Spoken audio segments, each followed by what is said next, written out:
Hello, everybody. Welcome into Deep in the Bleachers, episode 3. We are going to cover today for you guys. We got some NFL to talk about. We got some college football to talk about. We got some UFC to talk about. A bunch of different topics for you guys here for week 3. We got me. I'm the host, Gabe Payne. We got my boys, Dominic Gasper, Jeremiah Kroom in here. They both had the NFL jerseys on before we hit the record button. So I figured I had to pull out my NFL jersey too. We got Jerry rocking the Travis. We got Dom rocking the Aaron Rodgers. We got me. I'm repping Brown still. I don't care if he's gone. I still love Nick Chubb forever, so I'm rocking the Nick Chubb. But week 3, fellas, we've had 2 weeks of NFL. A lot of things to talk about. A lot of rookies that are underperforming, second-year quarterbacks underperforming, teams that are overperforming with some moves. So first thing, one thing that we thought would be interesting to talk about would be bringing up Jaden Daniels. Jaden Daniels, obviously everybody knows, elite quarterback from last year. Elite quarterback still at the moment, most would say. Looked really great in the playoffs last year, made some upsets, beat the Lions. And then now going this year, Commanders just aren't nearly the same. So we have some different opinions on this topic. But I'll start with Jeremiah because his is different maybe a little bit from me and Dom's. Do you think Jaden Daniels might be in the midst of a sophomore slump? I'm going to say no, mainly because the team in general it's so different than last year. Yes, you have Scary Terry back now on a good contract. You have Jaden Daniels, of course. You have a decent defenses, especially defensive line. It's solid. A lot of your offensive pieces are new, and the offensive line doesn't look that good this year, especially running the ball. My thing is, you trade away Brian Thomas or Brian, not Brian Thomas, Brian Robinson Jr. a week or two before the season. Like, I don't understand that part because he was a big part of why you got so far in the playoffs last season. He was your leading back, and he gave you explosiveness that Austin Eckler didn't have, and now clearly doesn't have because you don't have him on the field anymore. He has a torn Achilles. Jacoby Bill Cross he's good, but like the confidence that they have in him right now, I don't understand it because he was listed as running back 4 in week 1, but he's getting a lot of touches, and now he's going to be a great fantasy option because he's going to get a lot of more touches because Jaden might not even play. Jaden is dealing with a worse offensive line, a worse running back core, and if you want to get technical, I don't know why they aren't throwing to Scary Terry, and they're doing whatever with Debo. Debo's great. He's not. Debo's going crazy right now. Debo's going crazy, but the thing is, Debo's going crazy. Zach Ertz is involved, but you're not going anywhere. When you don't run the ball well, and you aren't getting your number one receiver involved, it's hard to be a good quarterback. So you think Jaden succeeding a little bit less right now is a product of the running back room change? It's not the same faces in that running back room. And then the O line hasn't been performing up to par as much as it was before last year. I think it's both. I think it's so when you don't have a great running back situation, right? It makes your job that much harder, and especially for a quarterback who, again, like he was great his rookie year, right? It's still his second year. He still hasn't seen all the defensive coordinators in the league. He still hasn't seen a lot of different things, a lot of different schemes. He won't have a slump. He'll be good, but right now he's in an injury report, and right now their running backs aren't looking good. Weeks 1 through 5, 1 through 6, I don't know when their bye week is. And if they have let's hope they have a early bye week because if they Let me, don't, it's gonna be hard. But let me see what the Washington Commanders schedule looks like too coming up.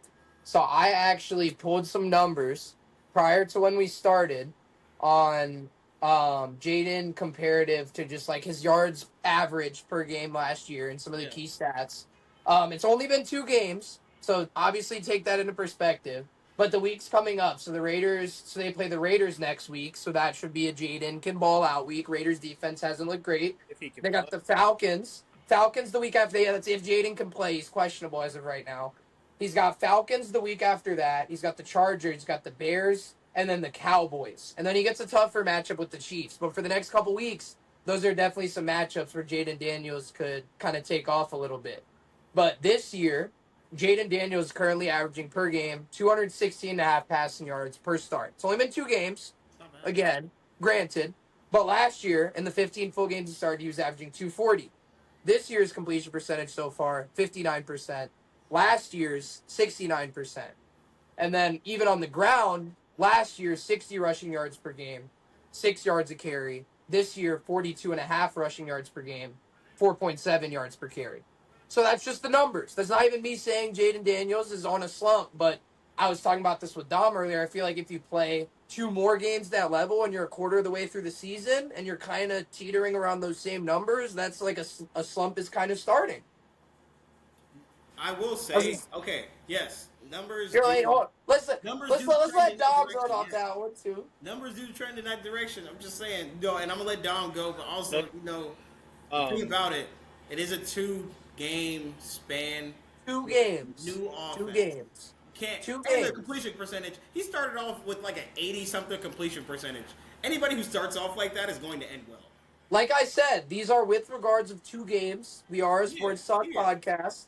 So I'm giving the context. I don't think Jaden Daniels is bad or all of a sudden not elite by any sense of the word. But he's like well, it's he's still elite. But like I said, it's on the progression where you play like that a quarter of the way through the season. Again, it's not a knock on your talent, but that is like slight bit of a slump if he keeps yeah. doing that.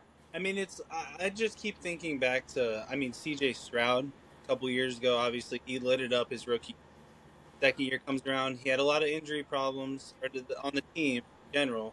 You can't blame it all on him, but his stats For were sure. way down.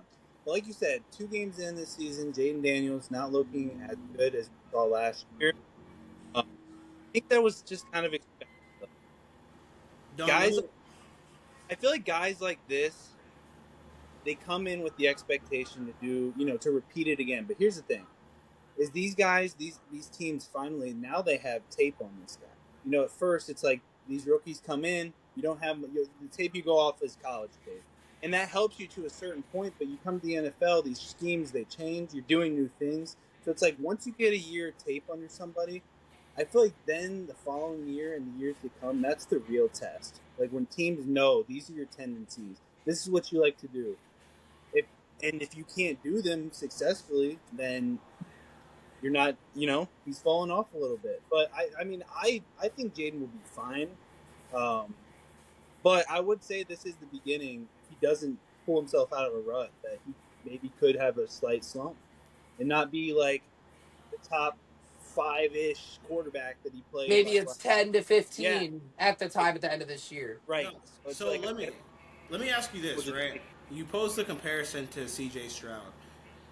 Compared to 2 years ago, do you think that team is better or worse overall? The Texans?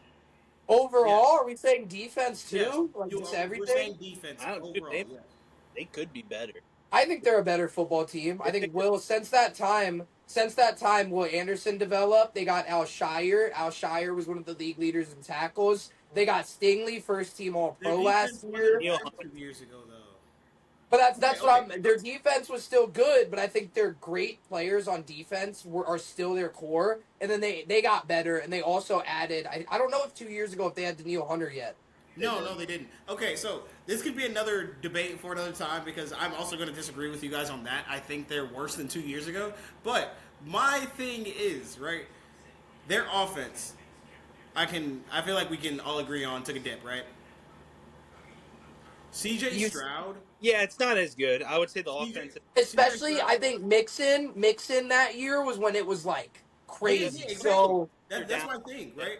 You have a better offensive line, you have a better running game, and you have more options to throw to. You have better, healthier receivers. 2 years ago. 2 years ago they had looked amazing. And we're not knocking D'Amico. It's a similar situation. D'Amico's a solid coach. Dang it. Who is their head coach right now? Who's the Commanders' head coach? Oh my gosh, I'm trying to think about it. Why we're a sports talk podcast and we can't even remember this. So I don't know if Kingsbury. I don't know if Kingsbury is their OC or head coach. Okay, but we know that their coaching isn't the problem though.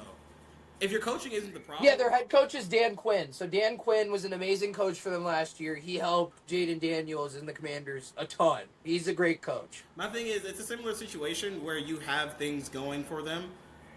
It's just with injuries and missing pieces right now, they just can't get anything going. That was my I could point see for that for where sure. you were comparing C.J. Stroud and Jaden Daniels.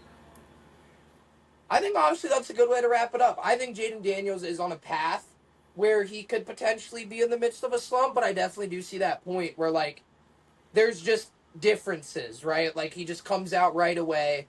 They still both these guys still have the same coaching staff, but there's some changes, small injuries, trades, things like that where you Yeah, just get injuries, adjusted. trades, things that happened before the season, things that happened week 2. Austin Eckler's a huge loss, especially in the locker room too. I mean, like you can tell, he's an I overall. get that. I think So amidst two Jaden Daniels, there's a lot of other young quarterbacks that we wanted to talk about a little bit. The NFL season been pretty crazy so far. Obviously, everybody watching, if you're watching because you love football, you're definitely tuned into what's been happening with the NFL. But last season, week 2, so we had Joe Burrow get hurt, Jake Browning steps in. Amidst things that happens, we see a little bit with Quinshot Judkins even. But one of the big storylines when we're talking about JD5 and his sophomore slump too is what that kind of looks like for Caleb Williams, Bo Nix as well, part of that group. And if we include some young guys too, maybe even Bryce Young. But a lot of the young quarterbacks that have been coming along in the last couple years, now going into this year, it's just not exactly the same production so far. Definitely goes with Bo Nix, definitely goes with Caleb Williams. Bo Nix didn't have a great week 1. He threw, what was it, 3 picks week 1? yeah, And Caleb Williams, so far, it seems like you're not putting up the numbers. Your coach is calling better plays. You're getting more yards, but your offense still just doesn't look in sync because of Caleb.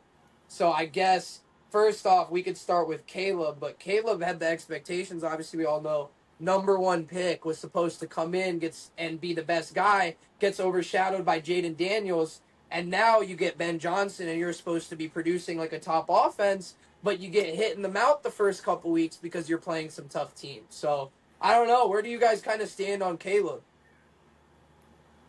I'll just go quickly. Dom, I'll let you have the floor after. The thing about Caleb had expectations last year that were unrealistic, and even I didn't have those expectations. He's a rookie.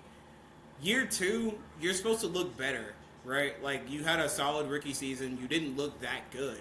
You had a lot of room to improve. You had an improvement in your coaching, and you had an improvement skill wise. Like DeAndre Swift looks amazing, and now you have Ramadunze who's coming into his own. When you are still in the same spot, making the same exact mistakes that you're making, and they're saying the same things about you, it's not a good thing. And mind you, again, it's year 2, week 2. He's not gonna have these significant growth, developmental actions early, but it just doesn't look good. And he wasn't expected to keep up with the Lions. The Lions, everybody was blaming their coordinators for whatever was happening week 1. We know what the Lions' offense is, and that's exactly what they look like when they're hot and when everything is working for the Lions. The Chicago Bears are not supposed to keep up with them. They're supposed to make it look good, though. You're not supposed to lose by 31 points. Division rival that you obviously know. Like, who's it? Dan Campbell. Dan Campbell's been in the rivalry for so long that he's gonna take it to the next level, right? Ben Johnson was working for Dan Campbell. He knows how important this rivalry is, and you come out and lose by 31 points. It's not good. I mean, when your team is giving up 52 points in a football game, it's not so easy for It's Caleb Williams. But it's I not think so easy, no. But as a quarterback, you should relish the times where it's like, okay, you know it's going to be a shootout. I can go out there and have 400 yards. If we lose, we lose. I can put up 400 yards in this game. he went, hey, that's what Russell Wilson was on, right? Russell Exactly. Wilson threw for Against a 450. defense that was better. The Lions don't have good DBs. They don't. Well, they played the Cowboys Kirby Delson's defense, good. Kirby and Delson's the good. Hold on. Cowboys are pretty bad right now on defense. They got Kirby rid of Delson's Micah, good. and Deron Bland is hurt. Take out Kirby Joseph. You name me 2 defensive backs that aren't Kirby Joseph on the Lions right now. Terrion Arnold and DJ Reed. You tell me how good they are. DJ Reed's pretty darn good, man. Good. Terrion he's very penalty heavy. Very penalty heavy, but Terrion's Terrion Arnold's not bad. Terrion's I'll not say good, and there's a Reed is reason better than DJ Reed Terrion Arnold. in New York. DJ Reed is better than Terrion Arnold for sure. He's a solid corner. But there's a reason he's not in New York anymore. But we're gonna leave it at that. The reason I think he's not in New York is the Jets are a garbage organization. As somebody who's a fan of a garbage organization, but yes, the outside of the Lions, their strong suits on defense are definitely the D line with Aiden Hutchinson and the linebacker core where they have Jack Campbell. Yeah. And also safeties, Brian Branch is absolutely disgusting on the other side of Kirby. Brian Branch is one of the best safeties in the league. I can't even believe I didn't name Brian Branch. I don't know. I guess I'll sleep. Yeah, you're sleeping, man. I don't know about Brian Branch and DJ Reed. I'll sleep on that. Brian Branch is he's probably better than Kirby. Kirby just had more picks last year. Players would have drafted him, bro. Yeah, Brian Branch is crazy. But yeah, we're getting Dom. So I was saying for the case of Caleb too, I'll say one thing before I let you go. But Caleb, me and Dom were watching the game versus the Vikings where J.J. McCarthy took over in the fourth and the Vikings came back and they won the game. He was watching the game with me. We had just painted my living room all white. Whole walls, we painted all white. I had to repaint my living room. It's beside the point. We were watching the game in the background, and we kept watching Caleb Williams continuously miss so many throws. Like, just easy throws. Like, he had one DJ Moore, left sideline near the left pylon. DJ could have had a walk-in. That didn't go. There was a couple to Rome Odunze. There was one where, like, Caleb, he kind of scrambled a little bit too long to the right, and he threw cross-body to his left, and there was, like, there's just nobody there, and he wasn't even trying to throw it away. It was just a bad throw. So, I don't know. Just when I watch Caleb play, it's just not what I envisioned when you saw him get drafted in the NFL. Yeah. Well, yeah, so Caleb he came in kind of with the expectation of one of his big comparisons was Patrick Mahomes because of his ability to get outside the pocket, throw the ball downfield, make magic happen, and he did that in college. And that is currently not translating to the NFL.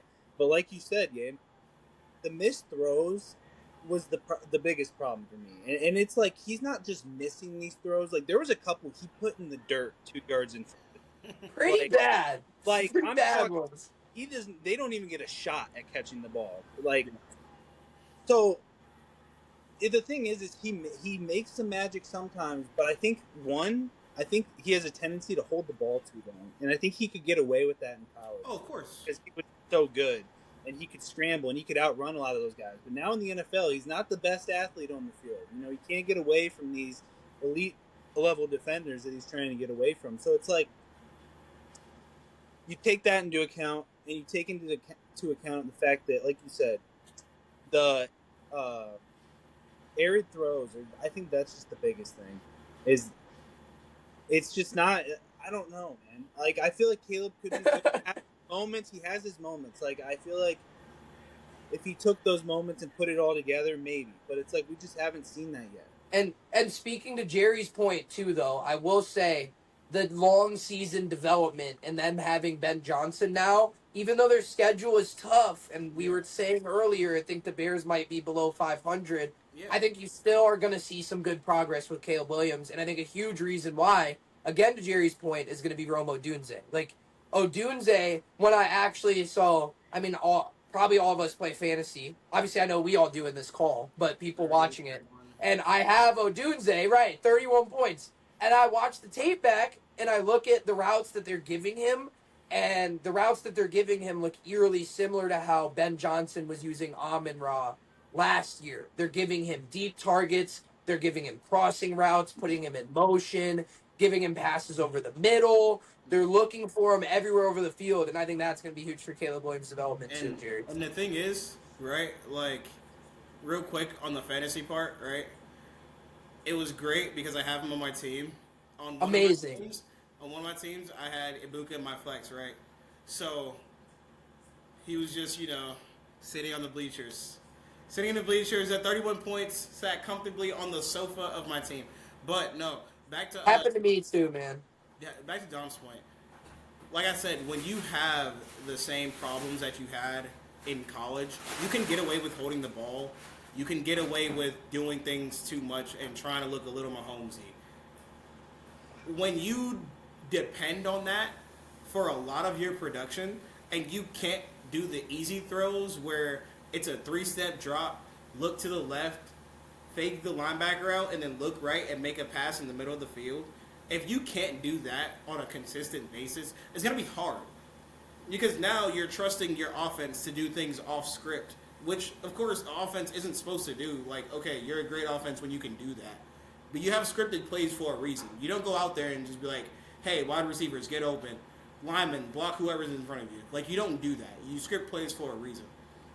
When you're doing the same exact things, trying to get away with the same things you were getting away with in college, with a better coach who is clearly telling you not to do these things, and of course I'm not in the building, Ben Johnson's not stupid. He knows his quarterback's weaknesses, and he's telling him not to do that, and it's clearly the same thing that he's doing, and it's not getting them anywhere. He played 3 good quarters in the first game against J.J. McCarthy, got outplayed horribly in the last quarter, and then had 4 more quarters after that looked just as bad. So, like, it's not something that I'll say is a developmental thing because, one, Ben Johnson's not going to be patient with Caleb at all, which he shouldn't. He's gonna throw him right into the fire. He's going to He's throw year him right 2 in the quarterback. fire He should. He has a system that he has to implement. If you have a quarterback where you can't implement that system that you didn't draft, you're not going to hold on to him. So I don't know. I guess that's something I didn't. I mean, you could definitely put it that way. I mean, I think there's no world where Caleb Johnson is gonna get, or I said Caleb Johnson, Caleb Williams is gonna get traded. Excuse me. Even no, if the system no. doesn't work as amazing, but I do feel you with like there's an urgency of like he does want him to do something right away because he's clearly an offensive mind. And So think about it. if Caleb's not getting it, there might be a problem. And think about your division. This is going to be the last thing I say, and then I'll let you guys have it. Think about your division. You have the Vikings, right? They're a young quarterback away. Oh, young quarterback developing away from There we go. where they could be contenders. The Lions, clearly contenders now, as everybody can see. The Packers, you guys think they're contenders. I think they're playoff bound, of course, not contenders, but everybody think they're contenders. You don't have time to wait in that division because in the next 5 years, the teams are still going to be there. Nobody's going to be bad. No, I get you. And the Bears, when we looked at their schedule, it's like if Caleb Williams was the number 1 overall pick last year, I know this isn't always how development goes, but I feel like a number 1 overall pick, you have a decent defense. I mean, Jalen Johnson is hurt now. That hurts really bad. But going into the season, if you have a year 2 previous number 1 overall quarterback, you get Ben Johnson, you get a better O-line, you get more weapons, you should be able to look at that schedule theoretically and be like, I think these guys are going to be pretty good. I feel like no matter what it is. Brisker, who's leading the league in tackles. Hey, I said Elick too. I said don't sleep on my guy Elick. That was preseason. What do you guys think about J.J. McCarthy, since we're on that same... I know it's early, only a couple games, but the first game, it's like you said, it's like he kind of played Superman in that fourth quarter, balled out. I think, personally, the biggest thing of that, and I know, like we said, it's only been 2 games, I think the Vikings messed up by not playing him in preseason. He missed the entire first year with a torn ACL, correct?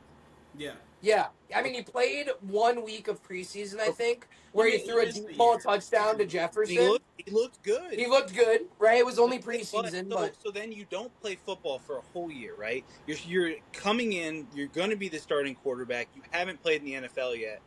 I would think they would give him some kind of work in the To your point, I'm going to treat this year like JJ's rookie year. Yo, for sure. Of course. There's nothing that he's going to do except, like, of course, if he looks like Nathan Peterman for the rest of the freaking year, I'm going to be scared. People were literally doing that before the fourth quarter, his first game. And it's like, man, come on. I'm not going to worry about it. And the way he bounced back in that fourth quarter, the thing is, when he threw the winner, his either first or second touchdown, he had a stare, and I'm glad the cameraman stayed on him. It was the touchdown to Aaron Jones. That stare was like, okay, we're all OSU fans. That stare gave me a sense of he's ready. He He's hit a low. He hit a low. Hit him He's with the ready. now. He knows when to turn it on, and when he flips that switch in a week, mind you, it's a small sample size, 1 week. When he flipped that switch though, and he was that JJ, man, he was looking good. So I ain't gonna say nothing about him. I ain't gonna expect nothing this year. I think. Yeah, Dom, you can go first. I was just gonna say, like this past week he didn't look great, but like you said, I'm treating this like his rookie year. This is his second game in the NFL. Second, put it into perspective like that. You can't expect him to go out there and look like Tom Brady every fourth quarter. So it's like you got to give him some grace. And JJ, I think with JJ too, when we were watching that game, so he's only had one good quarter out of 8 quarters. He did play a second NFL start before they had to take him out. But second, if you're injured kind of during the game, you're trying to play through it a little bit. That kind of sucks. True. But brains aren't fun either. The first half, though, versus the Bears, KOC was just not letting him throw the ball. Like, it only was so much JJ could do. So I think realistically, we've had only out of those 8 or so quarters, kind of 3 or 4 of them where he's really letting JJ work. Yeah. It feels like, because you go through periods where your offense goes through stretches, okay, we'll give Mason the ball. The ball's not being thrown as much the right way, the way we want to. Let's give Mason the ball. Or first half, like I said, versus the Bears, where he's just not fully involved. But I think J.J. McCarthy, I think he'll be great. I think one that is like in a similar tier to him, and we'll make this the last one for the segment, but Bo Nix. So Bo Nix, he's had 2 pretty seemingly easy matchups to start the year. Week 1, he gets into a low-scoring shootout, if you will. There was a lot of passing attempts during that game, not a lot of scoring versus the Titans.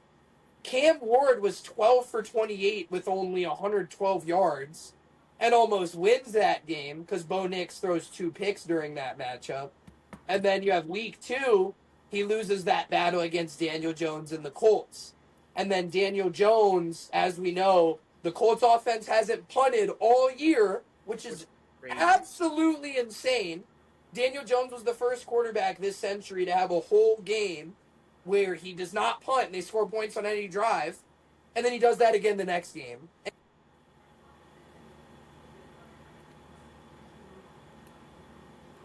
Oh, no. No. Yeah. My boy Ben's ruining my thing in the middle of it, guys. We're on low budget here. We're gonna blow this pod up. We're gonna blow this pod up and get more funding so we can get the equipment that's necessary. But I'm on my phone. Week 2, again, Bo Nix, good completion percentage. He has 3 touchdowns. He's 22 for 30, only 206 yards.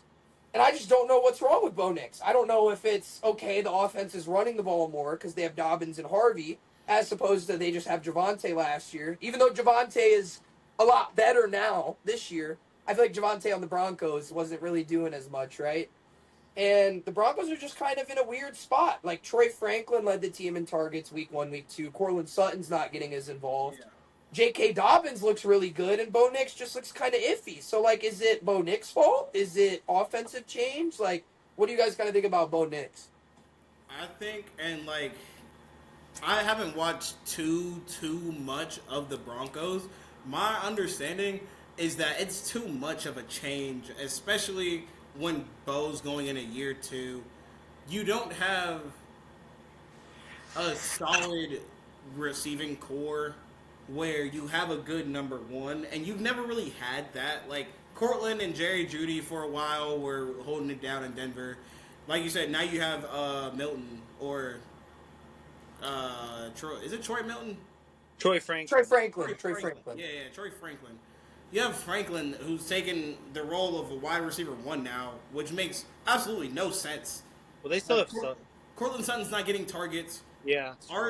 Sutton week 1 though did have 6 for 81 and a touchdown, so that the Sutton 1 catch for 6 yards thing probably isn't a pattern. He looked solid, but like also like when you have like an iffy running game where Harvey's not getting production at all when he was like supposed to be competing for running back one snaps. Like now you just have Dobbins back there toting the rock. Like you have a great defense, but you can't find any consistency. And Bo Nix wasn't that. Bo Nix was good last year. He wasn't great, and he got overrated. Like, because everybody expected him to take even much more of a leap and compete in the division where you have Mahomes and Herbert. He's going to be the third best in that division by a long shot. So, I think so. One thing, I don't blame you either because I'm looking at the stats right now. But Dobbins has actually been really productive. Last week he had 14 for 76 and a yeah. touchdown. Yeah, no. So I'm not saying anything about Dobbins. Dobbins is good. My thing is, Dobbins is a solid running back that wasn't supposed to be taking a lot more snaps than he is. got you. Harvey's I think supposed to be taking a lot of those. And because Harvey's so ineffective, you can't have a bell cow running back room. I think the way the Broncos wanted to build the offense, even though it was so late in the offseason that they got Dobbins, I think I kind of knew the second they got Dobbins, he was going to start out as the one this year. Just because last year he was still so productive. Yeah, absolutely. And then RJ's still a rookie. So I think RJ still expects some big things from him eventually. But yeah, last week he had 5 carries for 8 yards. That's not going to cut it. You need more production from Harvey. But I think on the case of if we're discussing like Bo, that's where I meant it's kind of weird. It's like you're still getting running game production. It might not be Harvey, but where's it coming from you, Bo? Like It's not Dobbins is consistent. averaging 5 yards a carry. Where's Bo at? Bo's It's not supposed to be the other consistent, though. side slinging the rock. Okay, so like, and let's just say, right? You have, and I'll let Dom go after this. You have You're a good. drive where you have Dobbins in, right, for the first, let's say first 8 plays, right? You get 2 first downs, right? You go in first and 10, middle of the field. You put Harvey in. You give the ball to Harvey twice. You're at 3rd and 9, 3rd and 8. That drive is dead. Like essentially, when you don't have consistent running back play, and this is why like the Ravens are so good, is because when you give the ball to Derrick Henry and then you give the ball to Lamar, doesn't matter if you get 1 yard on the last play, you're getting 5 or 6 the next play. It's always going to be effective, no matter what.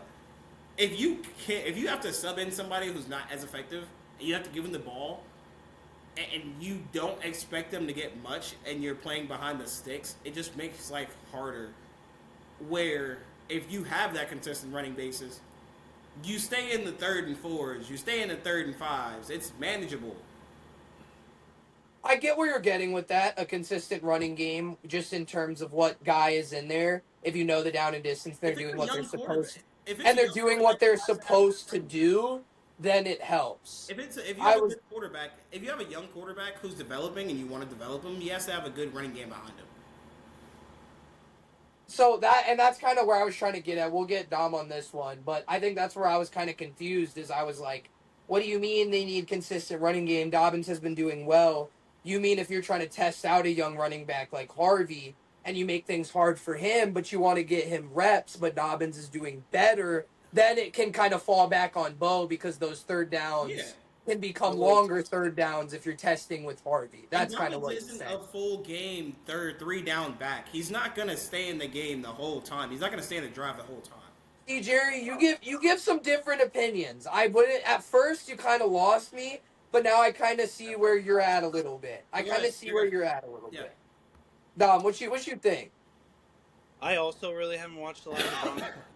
No, I like you said, he played like crap week 1, which is nobody expected him to look like that against the Titans, especially knowing that they are just completely depleted everywhere except for Cam Ward, and they have a couple good players here and there. But it's like, I think this all comes back to the same thing like we were talking about. I think earlier I talked about how teams have tape on Jaden Daniels. I think that is like a big thing for rookie quarterbacks. 100%.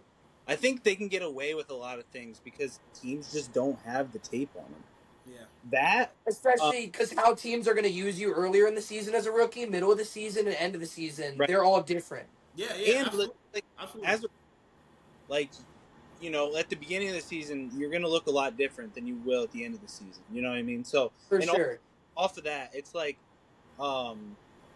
Oh, Bo Nix, he did have a much better game last week. I will say that. Yeah, he did. He was, like I said, 22 for 30, 3 touchdowns. Yeah, he only threw for 200 yards, but I mean, when you're only throwing 30 attempts and you complete 22, that's a good And completion. 3 of them are touchdowns. Right. I mean, that's pretty good when you're doing your job in those situations. So Yeah. I I mean, think 10% of the time you're throwing the ball, it's a touchdown in I that game. think Bo Nix will be fine. I think that he's just, like these guys are young, man. I feel like a lot of these teams and coaches, players, and especially us as fans, we see a guy go out there and play like crap a couple weeks, and it's like, oh, this guy's not the answer. Like, these guys are 24, 23 years old trying to play the hardest position in all, I would say quarterback has to be the hardest position in all sports.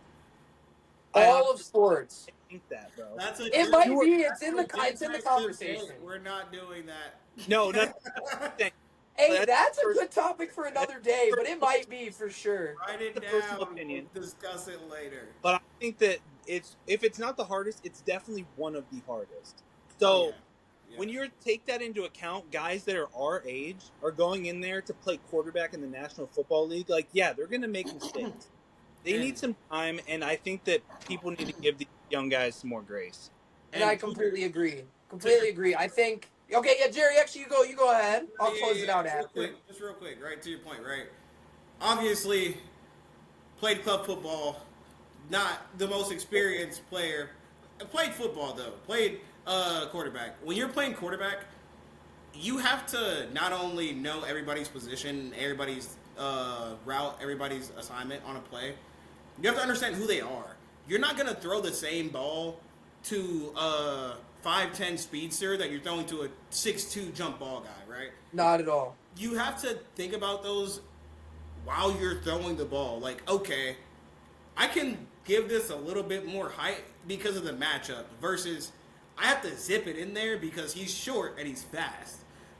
These things are things that quarterbacks have to think about, have to do on top of everything else in front of 50,000 people in a freaking packed out crowd on a Sunday night. Like, it's hard. I think the hardest parts of being an NFL quarterback overall is A, team win or loss. The first thing is going to go to you every single time. Oh, absolutely, yeah. You're win or loss, you're going to be the first guy that people either blame or praise, and you have to have all of that weight on your shoulders. You're the only guy other than the center that's touching the ball every single play. So you have an impact on every single play.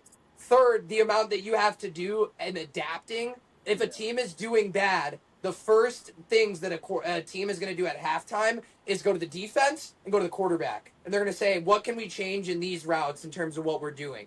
If it's good, nothing. Keep it the same way. But if it's bad, they're going to go to the quarterback and the defense right away.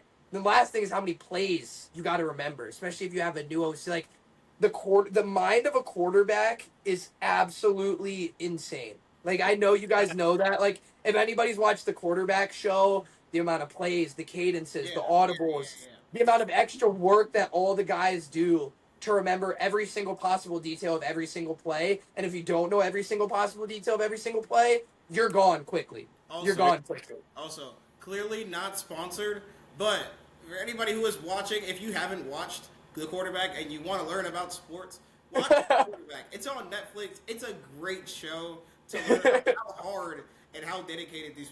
They're not going out there and making millions of dollars for no reason. Their jobs are hard. Super hard, bro. And I think overall, too, of the young quarterbacks thing, I actually really believe in practically all of the young quarterbacks that got picked last year. Practically all of them. I think I have high hopes for Caleb, for Jaden, for Bo, for Drake May, for Michael Penix, for McCarthy. I think I legitimately believe in all of their talents and their abilities. Dom, who you saying? I was just in agreement, probably. I'm gonna say, how about Drake May, bro? Drake May looks the best right now this year, I would say, out of all. And he still doesn't even have amazing weapons. His weapons are average at best. The best with less, with a defensive culture who, like, nobody's expecting him to do anything honestly spectacular. And he's, like, meeting expectations going beyond that. He's like, elevated the team. He's done so good for the situation he got thrust into. You get thrust into the Patriots post Bill Belichick, post Tom Brady. You're the next young guy to come up. And they give you practically nothing Look what weapons happened to Mac wise. Jones, how quick he was out of there. When you have to sit your first couple games as a rookie because your head coach is scared that you might get hurt, it's not a good situation for you to be in. But he That's true. stuck through it. So, And I think so. We were talking about some guys that are potentially in slumps as well. We'll pivot to a next discussion, and we'll just go with a quick couple of players here. We know, like we said, we all play fantasy, so hopefully nobody has these players on their teams right now. I'm just kidding; they're still elite players. Brian Thomas Jr. and Nico Collins. So I'll lead into it with last year, obviously, we all know real life ability. Brian Thomas Jr. is incredible. 16 touchdowns in college, which led NCAA college football. It might have even been 18. I'm not going to stat correct that one, but I know he led for sure FBS receiving touchdowns. Goes to the Jaguars, doesn't have amazing quarterback play, produces so well. He's the wide receiver 4 in all of fantasy. And Nico Collins last year, super incredible player. We all know his abilities, his talents. He's almost a Calvin Johnson, Julio Jones kind of player. Obviously, those guys are better, but I just mean 6'4", incredible speed. You can throw him practically any pass in the game, and all of a sudden, these guys haven't been doing as amazing. And I'll go to you guys in a moment, but I want to tell everybody about a site that I've been using for a while. It's called playerprofile.com. And if you look them up in a player, it gives you a ton of advanced metrics that are really helpful in terms of how much is this guy getting the ball effectively? Is it really his fault as to why he's not been producing? Is it the offense not producing the right way they should be, or is it a combination of both? So when I looked at Brian Thomas and I looked at Nico Collins, what I kind of gathered overall is that Nico Collins, the Texans offense, I mean, if you guys have been watching the games, just isn't playing nearly as well as it could be, I feel like. And it's to be seen whether that's going to be a trend that continues or whether it changes. We've seen the good and the bad with CJ Stroud. And Nico Collins so far this year, though, he's not getting as many effective targets as he was last year. He's only got 123 air yards so far this year. That's 48 in the NFL. His average target distance is 8.8 yards right now, A dot for short. That's 60th in the NFL. He only has 2 deep targets so far this year, and he actually only has 1 designed target so far, according to Player Profiler. So I think the thing when you look at those numbers with Nico is like, we know how talented Nico is, but I think more so Nico slumping right now the first 2 games is a product of the Texans offense just not clicking. But with Brian, it's a little bit different. Brian, to comparative to Nico's practically 130 air yards, Brian almost doubles it up. Brian has 258 air yards. So T-Law has been looking for him down the field. That's 6th in the NFL. He has a 48% air yard share of the team. He has almost 50% of the team's air yards so far. He has 4 deep targets, which is 10th in the NFL. He has 3 red zone targets. That's 8 in the NFL. He has 13 targets where he's the first read. That's 13th in the NFL. He has 19 targets already, almost 10 per game. And Brian already has 3 drops. So last week, Brian has 12 targets, but he only has 5 catches. 4. So I guess having those stats in mind, what do you guys kind of think about where these guys could go? I feel like Brian, he's in a spot where he hasn't been playing as good the first 2 weeks. I think a lot of the problems, T-Law hasn't been as effective too. It says he's had a 58% catchable target rate, so that's 69th among ranked receivers so far this year. That's not amazing, but when you look at the opportunities overall, I think he's getting a lot more and should be producing more. But I think just with Nico, it's kind of just, is the offense going to keep doing better or not? um, I'll just say like really quickly, like with both situations, it can be compared to how they were last year. I feel like both wide receivers have to take on much more of a role. But for BTJ, like Travis Hunter, he's good, he's solid. Their tight end is really good. Travis Etienne is really good, and then Tootin, their backup running back, like is just making Tank Bigsby look irrelevant. Like everybody's tripping about Tank Bigsby trade. They don't care now. But the thing is, Brian Thomas Jr. and there's a lot of videos out there. He's scared in the middle. And mind you, I would be too if there were 250, 270 pound bullets running at me ready to take my head off. But would you if you were But 6'4", no, no, no. 230, But and that's you're my Brian thing, though. Thomas Jr.? That's my thing, That's though. Like, yeah, even still, maybe. But my thing is, when you're making that much money and you're in that position, you have to try and at least catch the ball. Because if you do catch it and then you take the hit, everybody's gonna blame T Law and be like, "Oh, why'd you put him in that situation?"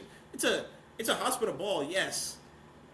You going out there and blatantly going like this, getting scared to catch a ball is not good at all. But especially for Nico's instance, they just don't have anybody that threatens a defense down the field anymore. You have Dalton Schultz. Dalton Schultz is an amazing tight end. You have Nick Chubb. Nick Chubb is my comeback player of the year. He's looking amazing right now. You love He him. looked I alright. love him. All right, whatever. He's looking all right. I'm hyping him up. Damian Pierce, solid running back, right? These names don't threaten you. When you have Tank Dell, when you have oh my goodness, I'm forgetting. I'm blanking on the last name. So they had Diggs last year, so that helped. Diggs, Diggs for a yes, few games. for Yeah, a so few you got games. But even still, when you have these players, defenses have to think twice about shading over coverage, about putting a safety over, about keeping your best corner on a certain player. That's one of the reasons why when the Cincy Bengals are great, they're unstoppable because you can't shade everybody to Jamar Chase. When you don't have Right, right. deep threats, and you can put a solid corner or a solid safety on Dalton Schultz and put two people on Nico Collins, you already know they're trying to give the ball to Nico in the pass game. It's not hard to guess that. When your number 2 receiver is Jaden Higgins and your third receiver is Christian Kirk. And no disrespect to Jaden Higgins and Christian Kirk. Christian Kirk is at most, like, third. He's an average third wide receiver. You're trying to throw him to the sticks. Like, you're not giving the ball. You're not putting Christian Kirk on a post route 50 yards down the field and saying, hey, go catch this. No. I do think Higgins has to be better to help open up some more opportunities Yes. for Nico. Higgins really had. Yeah, go ahead. Go ahead, Dom. You got it. I was just gonna say Higgins hasn't really had a lot of opportunity. So like to go along like for Nico Collins, I think Jaden Higgins. I'm pretty sure 6'4", right?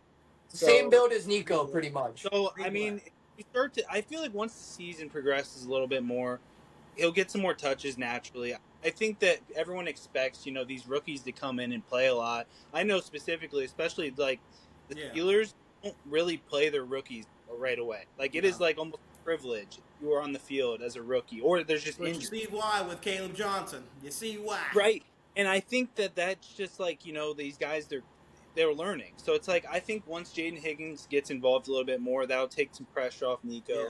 And he'll be okay. The Texans offense, but I do agree with you, Gabe. You're saying, like it is just the Texan offense as a whole. It's just not that great. Like they're not field. They're 3 and out pretty much, all the time. And it's like it's not looking good when you don't have another weapon to help them out. So I think that'll progress once they get some more guys involved down the stretch. In terms of BTJ, I think it's on both T-Law and BTJ, like we kind of talked about earlier. I think BTJ is being scared in certain situations, which is weird because he was going out there and doing it all last year. I mean, he was a freak last year. But T-Law, I think the thing with T-Law is he's just inconsistent. Like, he'll go out there and put one on the money. Man. Dude, I don't even know who could throw that ball through there. And then it's so funny because he's so confident with it, too. I know, bro. I've never seen gunslingerist gunslinger right now. He really is. He really is. And it's like, I like T-Law. I root for T-Law. I want T-Law to succeed so bad. So badly. Yeah. And I think he was plagued at the beginning of his career with not a good start. Urban. But I think at this point in T-Law's career, we can't make the Urban thing too much. He's making $55 million a year. He has to be better. Oh, my gosh, man. And they give that guy the Brinks truck. No, and the thing is, okay, they have nobody else to give the Brinks truck to, but also it's just like you drafted him number 1. Like he has to show something with the amount of head coaches. This is his 3rd head coach. Yeah, I agree. But yeah, it's just, so the Brian thing, I think that will come along. I think that they didn't, T-Law was out towards the end of last year, the last like 7 or 8 weeks, so they didn't have a full year of connection. Yeah. I think that'll come back along eventually, and I Brian think so will. too. Brian will Brian's too figure. talented. Brian will figure. Brian, Absolutely. overall, Brian and Nico are both too talented to Absolutely. not figure out their And I situations. will say this about Nico. Like you said, the Houston offense is not good. CJ Stroud has been put through the ringer. He got sacked 58 times last year. He's projected to get sacked 51 times this year. It's not looking good. I hate the whole, and it's like Joe Burrow's already about to be out for his third Yeah. year And it's and like he's 28 years old, and I don't. The Texans and the Bengals, man, get those guys some dang help, when they're in please. that position, the Get them, wide receivers get can't them. do it. Go if you need to. Go to the Biggest Loser. Go get a couple 450 pounders and go say, guys, we'll give you a minimum contract to come play offensive tackle for us. Biggest losers. They Wow. might be like one of those people might be better than Cody Oh Ford for the my Bengals, gosh. man. One of those people might be better. One of those people might be better than a couple of the He was Texans O about to linemen. speed bump. If they got quick feet, if they're moving their feet, they might be better, bro. They might be Yeah. better. All right. So we'll go into the next one. There's a lot of guys that we know have been slumping in the league too. So maybe we'll get to some of those later, but we kept it to just Brian and Nico for today. Next thing that Jerry brought up earlier, a little bit ago, is the conversation of the Green Bay Packers. Now, we talked about it last week and post Micah trade a little bit, how we kind of all feel about the Packers. And Jerry, I'm not putting you on blast. I'll give you a second. You probably wanna chomp at the bit and go ahead right away. But the Packers, Jeremiah's opinion is the Packers are maybe not as legit exactly as everybody are saying. Now, me and Dom on this topic think the Packers are legit. We think they're Super Bowl contenders, can go to the Super Bowl, have an avid chance of going to the Super Bowl. Which, Jerry, to your point, you're not saying they can't go to a Super Bowl at all once you get it, but, maybe a little tempered expectations. Some of the things that I found when I was testing, okay, the Packers. Everybody's talking about the Packers defense right now. The offense is good, not amazing, but what elevates them to Super Bowl contenders to me is the defense. So the defense so far, they've played two of the best offenses in football last season. They play the Lions. The Lions scored the most points per game in the NFL last year. And they play the Commanders. The Commanders scored the fifth most points in the NFL per game last season. So far, the Packers come out of both those games victorious, pretty dominant fashion, and they're only allowing 15 and a half points per game to two top five offenses in the league last year. Yeah. 15 and a half points per game is fourth in the league, and they are second in rushing defense so far as well against the Lions and the Commanders. Now, we know the Commanders don't have an amazing backfield, but the Lions, Jahmyr Gibbs, David Montgomery, they locked them up. Jahmyr Gibbs was not doing anything in that game. And then on top of that, the Packers are third in the NFL in sacks so far this year. They have 8 sacks. And Micah only played about half snaps week 1, and he still didn't play his full snap load week 2. Rashawn Gary has looked incredible. He's had a sack at least in both games with Micah on his side. And I think that elevates the whole entire defense. Yeah. And the other thing to look out for, the Packers' schedule coming up, it's a cakewalk. Other than one team, which is your guys' team, which I think they should still win that game, to be honest. But their schedule coming up, Browns, we lost. We're going to lose by 30. Get absolutely dominated. Cowboys the week after that. Jake Browning-led Bengals. Cardinals. Steelers. Should still beat the Steelers, though. Let's be honest. Should still beat the Steelers. It's at Steelers, though, Sunday night. Aaron Rodgers can't let. You can keep going, Gabe. Okay, sorry. And then Panthers. So the Packers have a legit chance to start 8-0 or at least 7-1. Yeah. And one of the things I was saying before is I could see the Packers being, what did I say? I said third in the conference before the season started, barring some of the other teams. I think I said Packers third, and I think just the Micah addition overall just significantly elevates everybody on that defense. It goes to the corners, it goes to the safeties, it goes to the linebackers. Everybody only has to play for about 75% as long during a play every time that Micah Parsons is in the football game. So I guess we could start off with Jerry because he's got the different opinion that I definitely want to hear because we've been kind of hinting at this discussion for a few weeks, but we haven't had it yet. So we'll start with Jerry. Yeah, I have two reasons why I don't think they're Super Bowl bubble, Super Bowl contention. They're playoff bound for sure. Don't get me wrong, their defense looks incredible. The thing about the Lions game, when you have about a week to plan for Micah Parsons in a new defense, it's kind of hard to put your best foot That's out pretty tough. in week one. So, like, they had a great setup, especially the first 2 weeks, and especially for the first let's call it 10 weeks, right? The two reasons why they can't be a Super Bowl team, in my opinion. One, and again, defense incredible. I'm not saying anything about their defense. Their defense can take them to a freaking Super Bowl. Their offense can't effectively, like, they don't have a definitive number one receiver, and that's going to bite you when you go up against great defenses and you need someone to step up and Take over the game in the take over playoffs. the game, make great plays, and be like, hey, we're gonna call this play, but just throw it over to Buddy. Like, Matthew Golden can be that at the end of the season. Not Yet right to be now. seen right now. Not right now. Reed, Jaden Reed, hurt collarbone. He's probably out till at least week 12. No, Watson out for the year, he's out for the pretty year. much. Coming back, he's not out for the year. Well, he's No, on he's the not out for pup. the year. No. He's on the pup, but I mean, like, okay, No. I was loosely Okay. saying that, but They're he's gonna out for a while. with the way they're looking at right now, they're gonna make the playoffs. He's gonna be back at least for the playoffs. You don't have Christian Watson.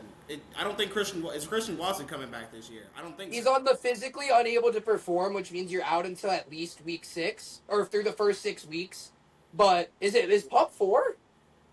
Okay, so Ayuk. So I was thinking about how Ayuk is on the pup, and they were saying 6 at least for him, but pup is only 4. I thought the IR is 4. I don't know. IR. My opinion is I think the IR is first 4 at Ayuk's minimum, more recent though. and the pup is at least 6. Yeah. Okay. The pup Okay. is at least 6. So, yeah, no. But anyway, like, you don't have a definitive number one, right? You don't have a definitive number one receiver, somebody that can take over a game, somebody that scares defenses, that scares defensive coordinators. Number two, and this is just solely off of me personally, like, call it what you want, don't care.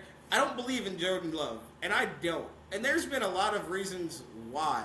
When you get into the playoffs, there's certain moments where he just doesn't look like himself. He plays amazing during the regular season. He's like a James Harden, right?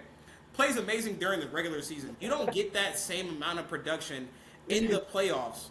And when you get to certain games where, okay, defense is looking great.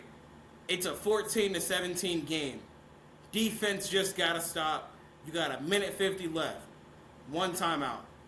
I'm not seeing him go down the field and effectively get points.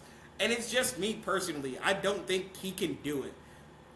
There's other quarterbacks like, okay, we've seen Jalen Hurts do it. We've seen Matthew Stafford do it. In the NFC, we've seen Jared Goff go to a Super Bowl. I don't trust Jordan Love in the playoffs, and that's just me. Jordan Love last year too. Let me say, so they had that battle versus the Niners in the divisional game. Yeah. Was that last year or 2 years ago? No, that was 2 years ago. Niners didn't make 2 it years last ago. So Yeah, Niners were not in the play. year. yeah, so 2 years ago, I think that's where you saw Jordan Love had the biggest test of his career. Now, granted, that was 2 years ago now. It was also his first starting season, I'm pretty sure. It was. And that's kind of what I was going to get into is I don't know if I can have that opinion on Jordan Love yet. Because Jordan Love, he threw 2 picks in that Niners game. That was the biggest game of his life, and I think it still is at this moment. But there were times during that game where huge drives were needed, and he got it there. He gave his team a chance to beat those Niners.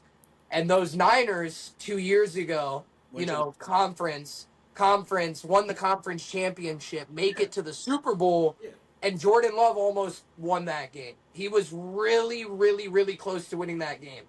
And so I think actually in a game, if you throw 2 picks, I think we've actually seen great quarterbacks in the playoffs. I know this is kind of a devil's advocate opinion, but I think if you throw 2 picks still in a meaningful game, But when your team really, really, really needs it and you can still be effective, I think that's huge as a quarterback. Is okay, I'm in the divisional round. If I win this game, I can go to the conference championship game, and I've already thrown a pick. How can I respond from that? And Jordan Love was responding from that, and he still gave his team a chance to win the game. So, but I do think that's a super valid point with the number one receiver thing, for sure.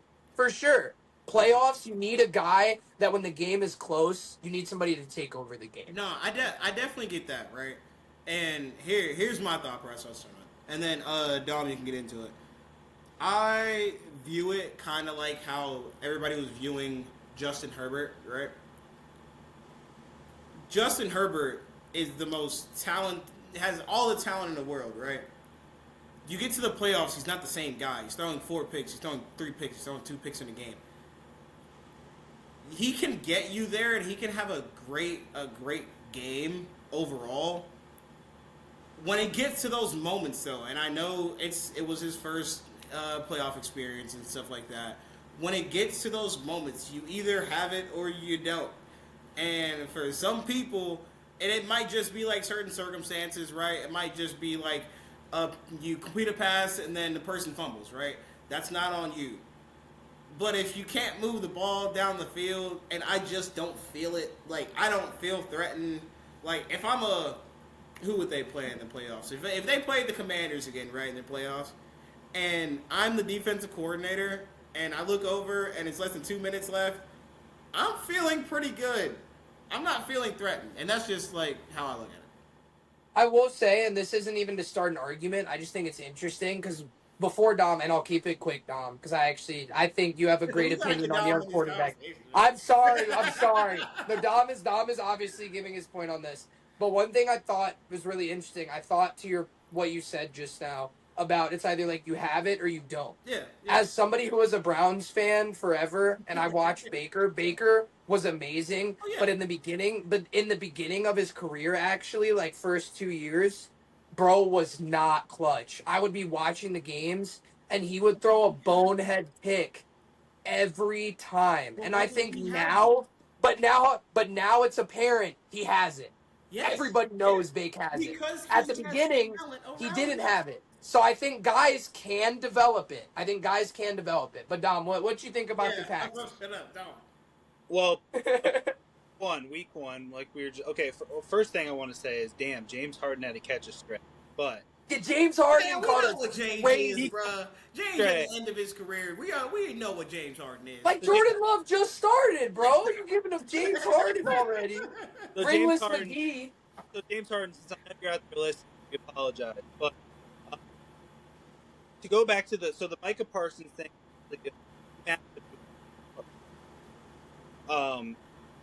he absolutely obliterated Penei Sewell in the first matchup. Oh my God! If he's not the best O tackle, he's second. You can't tell me he's not top 2. He's the best right tackle for sure. And he made him look like like a rookie. Like he was never been out there before. Like he was dominant on the bull rush. He's spinning around him. Just going around. That, to me, I think just them getting Micah Parsons elevated their defense so much. And I think we're seeing now that the Packers defense probably still would have been a really good defense, but you add someone like Micah Parsons to the defense, and now we're talking like this defense could be top 3 in the NFL. And like you said, Gabe, defenses do win championships. Now, the offense, I do see what you're saying. Jared gave a great point again, bro. The weapon thing is definitely a problem. I agree with that. One guy you guys didn't mention is Tucker Kraft, who I think is That's true. huge for the He's good. He's good. Not that he's a 1, but bro is nice. While he's not an explosive guy, like you're not throwing him 40-yard fade routes. He's your perfect tight end. He's reliable. You throw a little curl over the middle. Yes. I'm feeling pretty good about him coming down with the ball. And you forget about him in the game plan, he can give you 100. Also, we didn't say Josh Jacobs' name either. But Dom, you gave us us the floor for so long. I left Josh Jacobs out of it because Josh Jacobs is always consistent running the ball, but he's never going to... He's been off to a little bit of a slow start, but it's Josh Jacobs. I'm not worried about Josh Jacobs. Yeah, you're not worried about Josh Jacobs. Now, the thing with Jordan Love, I feel like I'm kind of in the same boat of I don't really know where to... I like Jordan Love. I don't think he's bad whatsoever. I think he's a top half quarterback for sure, top 15 for Oh sure. yeah, for sure, for Uh, sure, for sure. But it's going to come down to those weapons. I think we'll see if Matthew Golden can elevate his game towards the end of the year. I think that'll be huge. Jaden Reed is he's a playmaker when they actually get him involved, but him being out, that hurts really bad. I don't know how long Christian Watson has to be. I don't know if it's 6 or 4 weeks, but either way, I did see he's probably going to come back, if not the week he can, but the week out. Like, he's doing well in his recovery, so he will be back.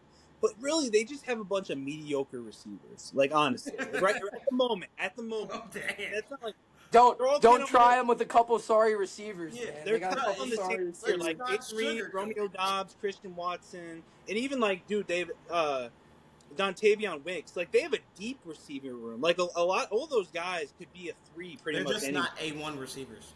They're just not number 1 guys, and we'll see if like Golden. we said, Golden. if Golden can get it going. And- But I believe in Golden a lot too. Let me say, I think he'll be a 1 by the end of the year. And I will say, I didn't know that schedule. I'm gonna keep integrity in my life, right? I'm gonna keep my takes. That would help out their wide receivers a lot. That schedule, So much momentum once they that work you can through it, build off if that. they get to the other side and they've developed like they're supposed to, they could have the NFC for sure. I mean, dude, so Cowboys secondary, Bland's hurt Yeah. right now, and they have Diggs, but not worried about them. The Bengals secondary is average at best. The Cardinals secondary is average at best. The Steelers is a good one, They're but gonna be playing a lot of I can't- average. Panthers too. After that, easy secondary, not that big a deal. So I feel like the Packers, if they can take the most advantage out of these next few weeks, which I think they will, that's going to be scary for teams at the end of the year if the Packers come out of Week 8 and they're 7-1 or 8-0. Yeah. That's scary. That's scary. And that's like, then you have those big games and they have every single victory behind their, on their backs ready to build off of. So just to end that off, I'll just say my take on the Packers is I think they're legit. But Jerry brought up a great point. To be a Super Bowl winner, though, you do have to have an offense. You have to have a reliable guy. We'll see if that happens. Unless the situation is you have an elite level, Hall of Fame, goated quarterback like Tom Brady, or a Mahomes, or a guy that just elevates all of the playmakers on his team. Yeah. So I think that is going to be huge going down when big time players need to make big time plays. And on the side of the Lions, they have Amon-Ra to look to, they have Jameson Williams to look to, they have Gibbs to look to, they have Laporta to look to, and then Jordan Love is looking at his receivers. He's like, I got Matthew Golden, Jaden Reed, Christian Watson. Sometime maybe good, sometime maybe Sleeping on Tucker Kraft. Sorry, my bad, Tuck. Tuck is we'll nice. Definitely check in throughout the season as well. And we're checking. Yeah. I think I believe in J Love. I think I believe in the Packers. It was a lot to say that I'm the only person that doesn't think they're Super Bowl contenders. See, look though, this is why you gave a good opinion. Jerry, whenever you give an opinion, you take a second to cook, and then at the end of it, I'm like, I see that. I see that. Done. So What now? Next thing, they're necessarily contenders yet, but I think they're on the cusp. Okay. Next thing, college football. Overall, so far, college football, it's gone mostly how people have expected. You expect your Ohio States to do well. You expect your Georgias to do well. But some of the teams that have not been doing so well that still have potential top 5 overall pick quarterbacks on their team, where it's kind of weird, is Texas and Clemson. So I wanted to talk about them a little bit. I think Dom, he brought up the discussion of, is it time for Dabo Swinney to maybe be fired? And when I really dove into the numbers, it might be time to fire Dabo Swinney. And so the numbers that I gathered, we'll talk about Clemson first, and then we'll get into Texas a little bit, is that, so Dabo, he got hired as Clemson's coach in 2008. For about the first 4 years he was with the program, they didn't do much. I'm going to leave those 4 years completely out of the question for Dabo Swinney. So that'd be 2008, 2009, 2010, 2011. And 2011, actually, they won 10 games. But that stretch, 2012 and on for Dabo Swinney, it was from 2012 to 2010. That's a stretch of 9 seasons. Clemson was 111. No, if you look, 2020, 2012, man. 2013, 2014, I 15, said 16, 17, 2012, 18, 19, 20. You said You said 2012 to 20. 2012 to 2010. That's why I Oh, wasn't saying it. I'm a bad host. I'm sorry for coming at you guys' head. 2012 to 2020, so that's 9 seasons.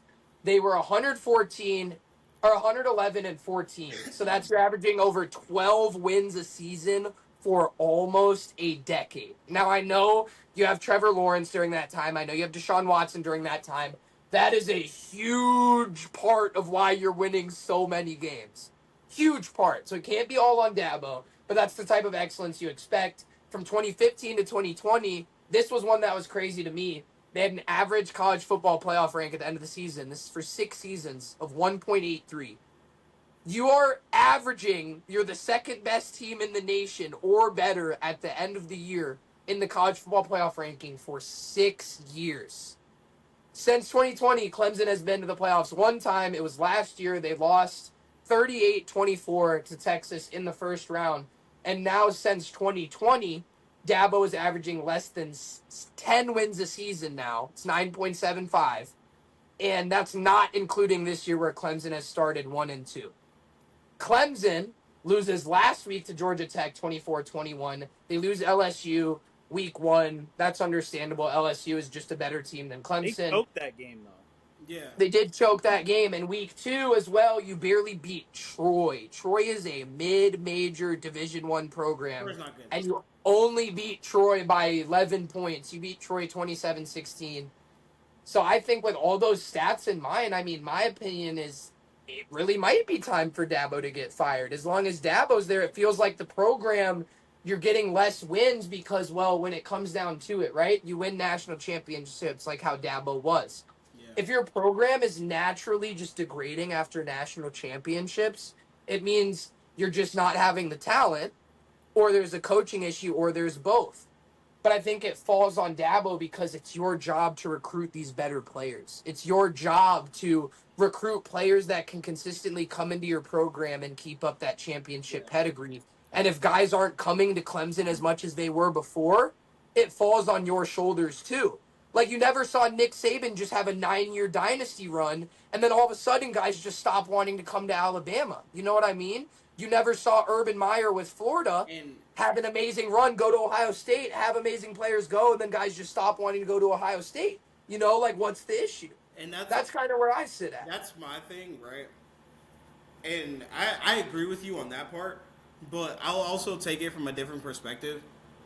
And I don't like have like that many notes on it, so I'll just say this. One, Clemson defense isn't the problem. You have two potentially not number one, first round draft picks in Woods and Parker. They are excellent prospects that in theory should make your defense easily dominant to where your offense is cooking all game, right? And they have Klubnik. They have Klubnik too. They have Klubnik too, and that's the thing. Klubnik has not been looking as good as people thought he's been looking, right? But For another sure. thing is, and I'll say this from a more coaching perspective, you can't fire a person like Sweeney only because you need the prospects that he's still going to bring in, right? Everybody knows who Dabo Sweeney is, right?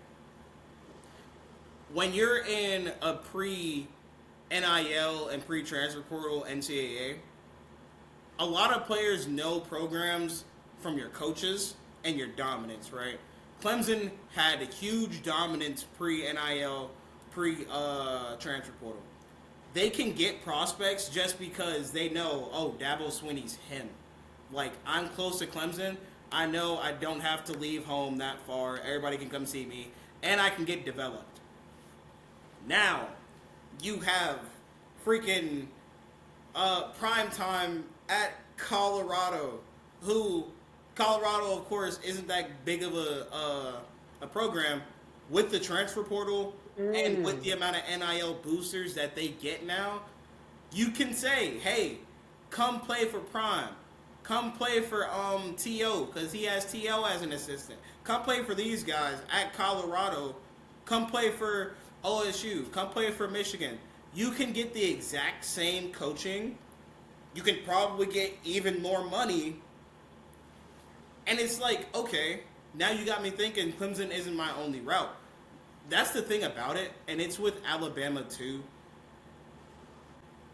I feel like Nick Saban's seen it early to where you have to get more involved and you have to put a lot more effort into each individual prospect that you want. It's not just, okay, we're going to put this guy on a visit and pitch him now. We got to build this up. We got to make sure the money's right. We got to make sure the positioning's right. We got to make sure that this dude is situated with whatever because he can easily get this from the next school that he has on the list. So I'll just say, in that perspective, Dabo isn't that effective. You don't draw as many prospects as you have, and now that you compete with NIL and with transfers and stuff like that, it's that much harder. Clemson's not like as flashy of a school, No, which I understand. and That's something that I didn't really think about in the equation as well. yeah, Post 2020, 2021 is kind of when you saw Clemson fall off the most, it feels yeah. like. And that's kind of when the NIL came around. And other players And to started your going to these point, games saying, we'll throw you more money, we're more flashy, you can build your brand here more. yeah. To your point, when you don't have the Deshaun Watsons, you don't have the Trevor Lawrences, the Travis Etiennes, you don't have the big name prospects to be like, hey, come meet these guys real quick before the game. Come say what's up. They don't, like, a lot of people don't give a fuck about Kate Klubnik. Kate Like, Klubnik. nobody wants Nah, to no, why did you just catch a stray, too? You gave Kate Klubnik a crazy stray. No, it's just like, okay, when you saw Trevor, right, you was like, oh my goodness, that's Trevor Lawrence. Trevor had aura. Trevor and Deshaun were champions. Hair, Champions. Like, the play, all that. You wanted to see him. It's just like now they're like, man, whatever. I can go see Jeremiah Smith and they could toss me a mill. Come on now. Yeah, I feel like when you think about Dabo, he's like just in the coaching, like in the coaches of guys you would never think to lose their job. I think that's like one of the biggest things that why it's weird. Like, why are we talking about Debo Sweeney? Well, like you said, Gabe. So last year was the first playoff they've made since 2020. Is that what you were saying? 2020, since 2020. See, that's like, how many coaches would be fired for that? Especially after you make the playoffs 5 years in a row. Six. 90 to 95% of coaches, if they do that in that stretch, you will be fired. It's not acceptable at a school like Clemson. And like you said, maybe it's not as flashy as like an Ohio State or an Alabama. It's still Clemson. They're known for football. They're that next tier right now. You're a standard. They are. So it's like when you're not seeing production, especially over a 5-year stretch where you're getting new guys in and out in 5 years, and they're repping out consistent championships. Still not a lot of difference. And like, you got new guys in the building, all new guys, still the same production. You're not getting anywhere. Like, what seed were they last year? They weren't even the top. Last year, they were the 12 seed on the college football playoff poll, but for the AP, they actually were 16. I would say at minimum, Dabo is definitely on the hot seat more now than he probably ever has been, for sure. So, we'll see what happens. They came into the season, ranked 4th, though? But that happened last year, really too. They were very high ranked. Bro. They were very high ranked last year. Klubnik had really high Heisman odds too. Yes. Bro, and that's the thing is, like, Kate Klubnik is not bad. He's not playing great this year so far. So that's when you have to start looking like, okay, maybe it is the coaches. I mean, you look at the last 5 years, we haven't been great. We're still not great, even though we have guys who should be great. You kind of have to look at the coaches eventually, and it might be time to start looking at Dabo. For sure. It might be. I think the next thing we were going to talk about as well was Texas. And now Texas, some things to look at for them. So they're 2-1 to start this season. Only losses versus Ohio State. Go Bucks. Let's go. Got the week 1 dub. Easy money. Arch Manning has not looked great so far in these first couple games. And I still am a believer in Arch Manning. But I think these first few weeks, have shown that he might be a little bit more developmental than people think. And a lot of people had that opinion already. And even me, I was somebody who I heavily believed in Arch. I didn't think he was going to need much development. I'm going to be honest. And Right. not even just because of the Manning name, but just because of the previous tape that he had put out and what he looked like when he came into games, even if they were versus lesser opponents last year. I thought Arch was going to come out and ball. I was worried, even as an Ohio State fan, week one, with Ohio State having almost entirely new personnel on the defensive line in terms of these guys are going to get 80% of snaps, new corners, new safeties, new linebackers. Like, I was worried Arch was going to go in and ball, and we locked him up. Did a pretty great job of limiting him up until, like, late second half. It felt like they had some resurgence, but Arch didn't look amazing.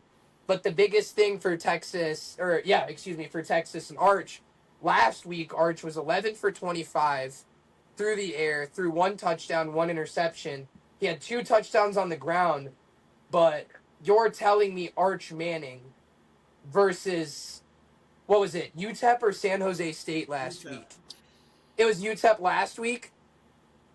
So UTEP, 11 for 25. That's crazy. Like, you play on Texas, my brother. Your last name is Manning. You should not be throwing 11 for 25 against UTEP. And one of the things I looked at with Texas, too, on a deeper dive is Texas on third down this year. 2 of their matchups are versus UTEP and San Diego State. So I know that's not just the OSU game that's heavily depleting your numbers. Texas is 12 for 42 on third down this year, which blew my mind. You're under 30% on third down. You're under 50% on fourth down. It was like 41% on fourth down conversions. They have 25 penalties through 3 games already, which is crazy. That's horrible penalties if you're Texas. And they're 73rd in takeaways per game right now, too. Texas, we know them for their defense. Get takeaways. They're 73rd in takeaways. And opponents actually have more passing first downs this year than Texas does. It is 23 to 22 when I looked at it. And your opponents are, I am a ball knower. I cannot tell you who UTEP or San Jose State's quarterback is. And I am not ashamed of that. And we know Ohio State's quarterback is Julian Sayin, but it was week 1. First start Julian Sayin ever had, and opponents still have more passing first downs than Texas. So Texas might be, what do you guys think about Texas? I mean, I just gave you the raw numbers. It's kind of concerning. Arch also 55% completion so far this year. I'll keep it short and sweet. Who is it? Sarkisian. He is in a pickle, and I mean a giant freaking. The thing is, Arch's problems aren't something where you go in the film room and you go over. They're a mixture of bad reads and bad throws. Like, you can tell, like, okay, people have their own throwing motions, and I wouldn't be tripping if he was consistently and effectively throwing sidearms like this. When he's wincing, when he's doing this, and it's going to receivers' feet, for one, that means he's either not stepping up in the pocket and doesn't trust his linemen, or 2, there's something going on in his shoulder where he doesn't trust the full rotation. So he's trying to rush it out of there the best possible way he can, and it doesn't make sense. And the thing is, a lot of college football is built off of the pass. You can't really run the football in college football unless you know how to pass it really well. Unless you're Army or Navy. No. You want to run the flex bone, the T-bone, and stuff like that, and just go right at them, go ahead. You're going to wear them down by the fourth quarter for sure. That's not Texas, though. And that shouldn't be what Texas is. They have too many 5-stars. They have too many great people. They have too many skilled players to go, 47 for 85. That is Arch through 3 games. OSU, mind you, we get it. It's OSU. It's your first game. It's a night game in Columbus. Everybody in Columbus wishes. You step into UTEP and you go 11 for 25. UTEP and San Jose State, bro. Like, it doesn't make sense that you are looking this bad against teams like, okay, we went up against Grambling. Everybody knows how that's going to go. But Julian Sand looked amazing. Julian Sand shouldn't be looking better than Arch Manning right now. And I'm saying that as a Buckeyes fan. With super high hopes for Julian Sand. Arch is Oh. supposed to be playing like the certified number 1 overall pick for the Arch, NFL draft like, next year. Sark was right. Arch had way too many high expectations. They expected him to go in there in his first year of college football and be a Heisman. number 1 draft pick for the NFL. That's not expectations you should have for a quarterback in general, but especially now, he's not looking like a first-round draft pick. Like, he's looking like Shador right now. He has first-round expectations, and he's going to go in the 5th round if he comes out this year. Whoa. Bro, come on now. Like, you're telling... And I'll toss it to Dom, but you're telling me that if you're a GM, you see him through 3 games, you're taking him... For sure. In any of the first 4 rounds, you're insane. There's some teams definitely right now that are looking at Arch that need a quarterback. Evaluating, do we really want this guy? I really hope you guys weren't planning on taking this year. I really hope that wasn't the case. We just suck so bad. I think it's going to happen either way. Arch might be a Cleveland Brown. There'll be worse teams for sure. Yeah, I think you guys kind of touched a lot of it, but like Arch, like you said, expectations through the roof. Manning name, that's like a big thing of it, obviously. But like you said, he also was a very high rated prospect. So it's not like we're saying, oh, he's Arch Manning, he's a 3-star, he's going to be good. No, he's a 5-star. I think he was the number 1 or number 2 quarterback. He was the number 1 in the country. No, number 2. Was it 2? Who was ahead of him? It was 1. It might have been 2. Might have been 2. That's why I said 1 or 2, because I feel like it might have been 2 also, even though the consensus kind of was he was the best in the country. For sure. But I was just kind of thinking, you know, I know it's a little different, but just like we were talking about expectation wise, like he was number 1. What were you saying? He had to be number 1. He had to be number 1. Yeah, okay. He was number 1. So like last year, Carson Beck, before the season starts, he's projected as maybe the number 1 pick coming up in the draft. He actually was, believe it or not, Jerry. I don't know if he was. You know, another one, I know this is a different position, but Ollie Gordon, one of the best running backs in the nation, falls to the 6th or 7th round. I know it's different. But Carson Beck, it's just all along with expectations. Now look at Carson Beck now. I think that it's just a combination of Arch hasn't had enough playing time, and expectations were set really high for him just because it's hard to put that on your back. He hasn't been playing good. I'm not trying to excuse him. He has not been playing good. No. But I think that it would be looked at in a different realm if he wasn't held to the expectations that he was. Yeah. But yeah, Arch needs to step up. We'll see if he can turn it around. I think eventually he will be okay. But I can see, at first, I wasn't one of the people that said, you know, I think Arch might need another year after this year. I kind of thought that Arch would dominate and come out and be a top 3 pick. He needs another year. For 1 pick. So I'm starting to see the side of maybe Arch Manning needs another year in college. And that's okay. I think that's completely fine. But yeah, Texas panic time.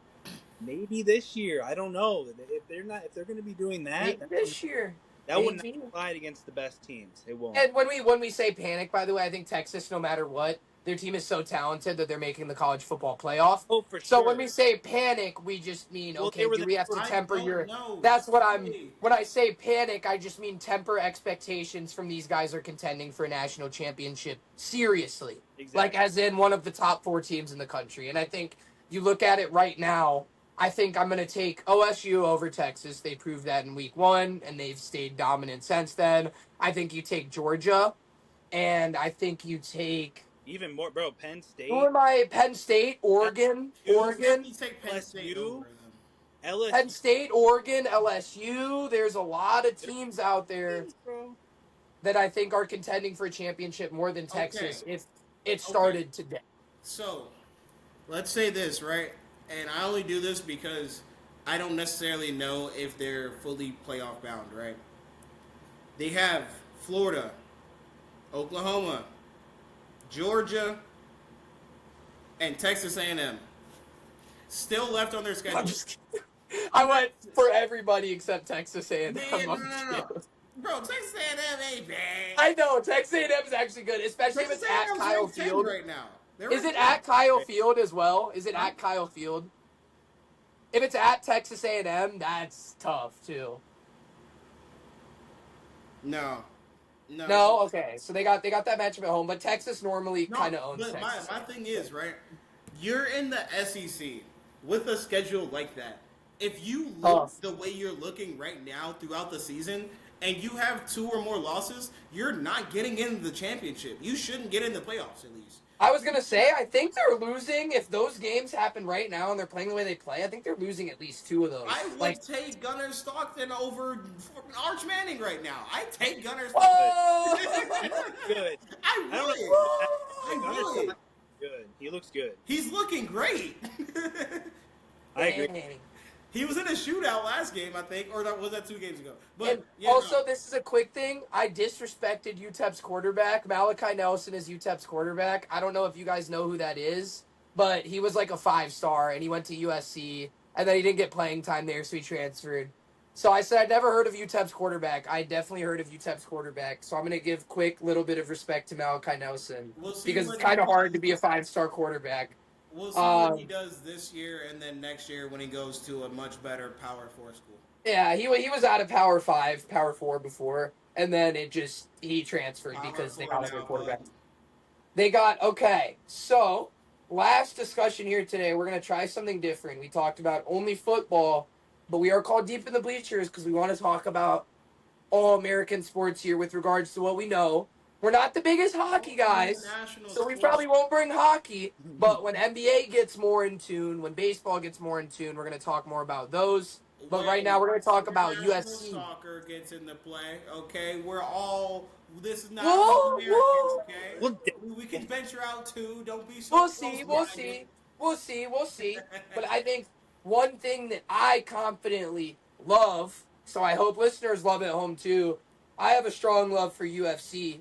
And one of the big things in the UFC, a topic that is hot right now, after the last fight, John Silva versus Diego Lopez, is where the conversation stands with the fighting nerds. So the fighting nerds, if you guys follow UFC, but you're not exactly sure of the people, it's Cal Baralho, it's John Silva, it's Carlos Prates, and it's Mauricio Rufy. Now, all of them are Brazilian fighters, and they call themselves the fighting nerds because they wear the glasses that, you got the 3D glasses on from the movie. It's 2013. You're going to middle school, and you put the tape over the middle of them, and you're like, look, guys, I got my nerd glasses. They wear those after every fight. So they're the fighting nerds. All those guys have been hyped up to be elite prospects for the UFC, as they are, and they should be valued as such. But all of those guys have had recent fights now where you kind of see them fight better fighters, and you're like, were the UFC hyping these guys up a little bit too early? Did they give them a little bit too good of comp too early? And Dom has been patiently waiting through all these discussions. And Dom did a lot of it. He loves UFC as well, so I'm gonna let Dom lead the floor with this one. But Dom, how you feel about the fighting nerds, man? Okay, so I think the biggest thing with these guys, like you said, they are great prospects. They are exciting fighters. I think that's one of the things in the okay. Also, if you don't like the UFC, if you've never watched it, please just watch. I promise you, you will love. They're If you streaming now. It's art. It's no It's longer art. $60. But anyways, so yeah, like you said, so all these guys recently have actually all taken a loss. That's actually why it's a perfect time to talk. All four. All 4 of them have taken a loss recently. Carlos Prates bounced back, but it's all within this last year. They've all lost. And so here I actually have, Mauricio Rufy. Can you guys still see my video? No. We cannot, but it's okay. Get in your bag. Go get your stats. All right, so real quick. So Mauricio Rufy, his last win before he fought BSD, which is Benoit Saint Denis, Right. with Bobby Green. So he beat Bobby Green, then they gave him BSD, which he lost. So he got subbed in the second round. He did not look good. John Silva, he beat the brakes off of Bryce Mitchell, knocked him out very badly. And then they give him Diego Lopez, and we see a whole different fight. He got absolutely dominated by Diego. Carlos Prates, he fought Neil Magny, who, he's not a bum, but you go from Neil Magny to Ian Machado Gary. who is On short notice, by the on way. short and in one of the Ian Gary on short notice. That just shows you how good he is. He's one of the best fighters in that division for sure. He got picked apart for the first. If it was a 3-round fight or was it 5? I don't remember. But he I got think picked that, for yeah. the first 2 or 4 rounds, whatever it was, and then Prates looked good in the last round, but just destroyed by Gary. Barallo went from Jared Cannonier, which he handily beat, and then he had to fight Imavov last fight. So it's like you look at that, and you look at the guy that they previously had a win against, and you And the look at jump. they put them up against. I think that they just said, okay, these guys are so good. Let's give them a contender right now. If it seems like they're trying to rush them to the titles almost. Like, I would say out of all those, the smallest jump would probably be Barallo with Cannonier to Imavov, even though that's still a big jump. Barallo was the highest ranked one consistently as We're well, talking so it makes sense. well, like a guy that's ranked in the middle, like 7, 8 maybe, and he jumped to a guy. He's the number 1 contender, Imavov, number 1 contender. So I still think these guys are really good fighters. I think that they just need a couple more tune-up fights, because when you go from fighting guys that they did fight, which not that any of them are bad, they're just not contenders. They're those guys that they beat are never going to win a title. And so I think that if they just take it slower, let these guys get some more tune-up fights, and I think eventually all 4 of them have potential to compete for a belt. But you can't rush them, because that's how you're going to ruin these guys. You're going to make confidence, and that's all it is. One thing about it, like, you've seen a lot of people rush to certain things. Like, they get into the UFC, and they have such quick success that you want to do that. Like, not saying that Ilya had a lot of success, like, very fast. He didn't go through the typical, like, UFC, like, route. Like, he was dominating at the not dominating at the very start, but, like, you could tell, like, bro, he's undefeated. Exactly, that's what I was. He undefeated. That's my thing, though. Never lost. Never lost. I'm not trying to, like, hype him up too much, but you could tell, like, it was a steady incline, right? They didn't hype him up as much as they nearly should have. With a lot of new fighters, right? You see a lot of people who has had recent success in, like, either amateurs or lower stages of the UFC, right? A lot of Ultimate Fighter guys are really good there, and then go into the UFC and they're not as good. You can't throw them into a situation where they haven't been uncomfortable. Like, let's say, like, one of those guys, right? They come in and they haven't had a fight to where they've been thrown off their game. It's round 3 and they still haven't been effectively picking guys apart. You're going to go into the UFC and instantly find out that what you do doesn't always work. And if it works one time, it's not going to work again. Like, a lot of guys think, like, you go in there with this mindset to where you're going to do the same thing over and over again, and it's just going to work because it's been working before. No. You have to have a game plan for a lot of different things. And if you don't experience that, you're not comfortable with being in that situation. Now you're going through the motions, you're trying to land everything, but your mechanics are off. As I can relate that to the Fighting Nerds discussion and more, I think I have a couple of things I want to point out. So first, before I relate what I'm going to say to Jeremiah and his point, I think it's just mind-blowing that Diego Lopez was a plus 200 underdog or more for the majority of the time. And I said that for weeks. And of course, I made a bet. Everybody bet responsibly if you bet at home. We are not encouraging gambling. I bet Diego Lopez, but I made a parlay with other things. So there goes your money. But I had Diego Lopez. On a side thing, I had Bud Crawford, too, by decision. And my buddy had my opinion switched to Canelo, which is my fault. I should have kept my own gut feeling.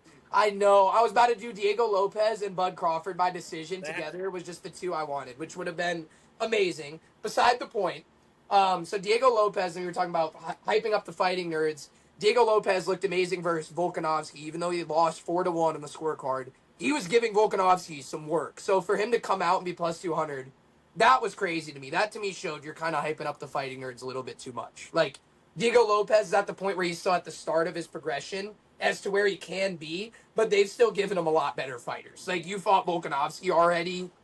You should probably But be Volk fighting is some other also guys. not the Volk of old. But Though. the other thing I was going to say, aside from Diego point, Jerry, it is so hard being a UFC talent evaluator.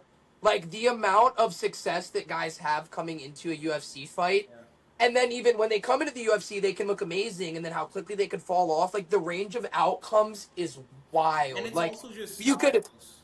you could think about Topuria. I think it's a great point you said this. Topuria was undefeated, he's still undefeated in the UFC, but it took like 8 fights in the UFC before people were like, this guy's for real, and he's been fighting a million times. Then you have guys like Connor, Patty, fighting nerds, other guys where they come in 3 fights already, and everybody's just like, oh my god, these guys are But it's amazing. also And it's because of the entertainer point of things too. yes. That's The exactly what I'm UFC saying. is still, it's not the WWE, but you still do have to be an entertainer. Yes. And then on the other side, talent wise too, this is why it's so hard. Think like Dom. Remember when we were watching Patchy Mix? And Patchy Mix is out there doing absolutely nothing. The whole just he's literally standing there like this the whole time doing this stuff, bro. Looking like Sean Strickland.